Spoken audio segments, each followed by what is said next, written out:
that's right. I drove commercial trucks for 33 years. Teamster and a Union steward and a Republican, and nobody can match those credentials. And when you drive a truck for 33 years, nobody ever calls you honorable. Does it not feel good to be in a room full of patriots? Let's hear it. It does want to be done. I'm looking at America out here. You know, for a year and a half, we've been hearing the liberals and our opponents and adversaries yammering, talking. They asked me to come up here today and speak, and I tell you what, here's the way I see it. My opponents, they say what they want, and I say what I want. We say what we want. I've got to tell you, I want to thank our Attorney General Todd Rokita and his team. They're the lead element in this fight we're up against here in Indiana. They're the point men.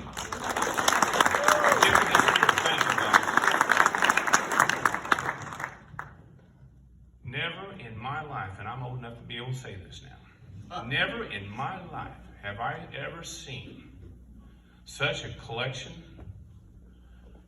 of misfits ever assembled at one time. Have you?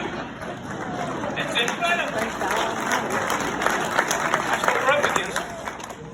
We're boxed in, guys. We know that. But we're going to come out of it. We might be pinned against the wall, but we're not going to stay there. We're going to push back.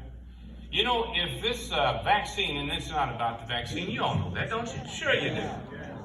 It's about to see how much they can make people line up and fall in line. Okay? I'm not dancing to that. I don't think you are either.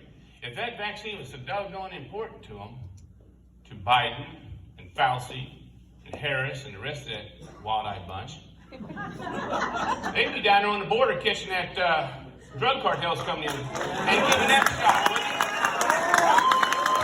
They would be sticking needles in their arm and not your 5-year-old baby.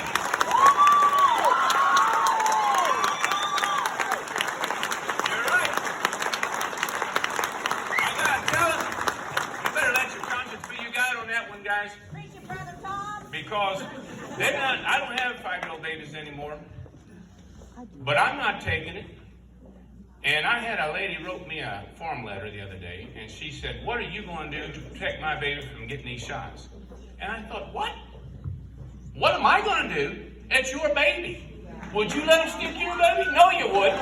We're Americans. We got a right to stand up.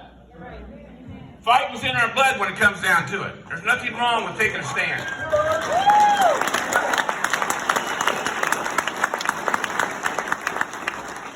I've got a son, full-grown son, worked hard all his life. He's 4 years in the Marines.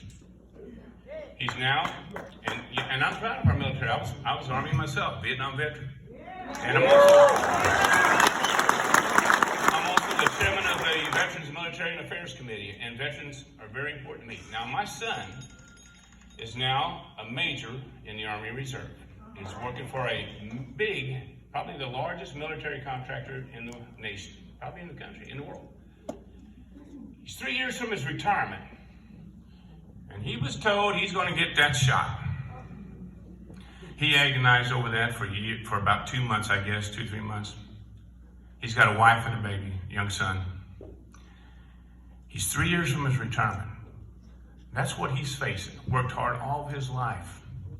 And now either he takes the shot that he don't want, or he loses his retirement, maybe get discharged. That's what's going on, folks. I got a daughter, 8 years in the Army, was a state trooper for 5 years, and now she's a drug enforcement agent for the Justice Department. She took an assignment over in a Latin American country back in July. She's looking to get her retirement.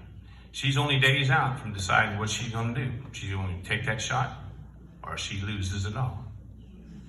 In a country where people work hard all their life, they're faithful, they show up every day, they do their job with pride. We've got mindless employers that's going to terminate them in an era where you can't spend $30 and get somebody off the couch to come to work. What has happened in America?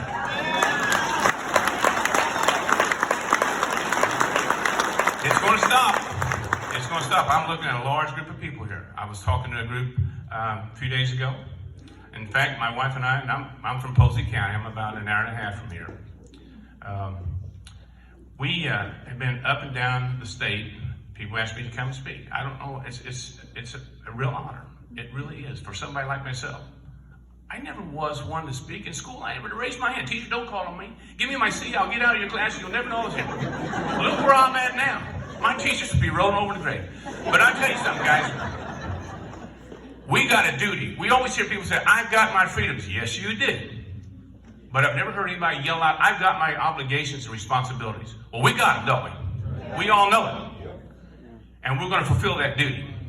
Are we not? Yeah. Are we not? Yeah. There you go. I'm looking at a group here, and the ones I talked to a couple days ago, I said, you know, you had a nice turnout, 150 people maybe, a lot more here. I said, next time you get together, each of you bring 3 more people. We turn a platoon into a company into a battalion, brigade, and then we have a company and an army. And that's what we're going to turn out in this country, an army of people who will outshout these liberals that's been yelling for the last year and a half. They've been showing their teeth. They've been barking. We're going to bite. We're going to make legislators understand they work for us, right? That's their job. You're the employers. You are the employers. We're the employee. That's the way that works. That's the concept. But we got to stay with this. It's a long, hard road ahead of us. It's going to get tough, and it's going to get tougher. But I'm looking at people who can do it. I can see people that's in it for the long haul. Are we not? Yeah. I'm going to say this here. We pray a lot. My wife and I pray every night. We pray for our country. We pray for President Trump. We pray for the destruction.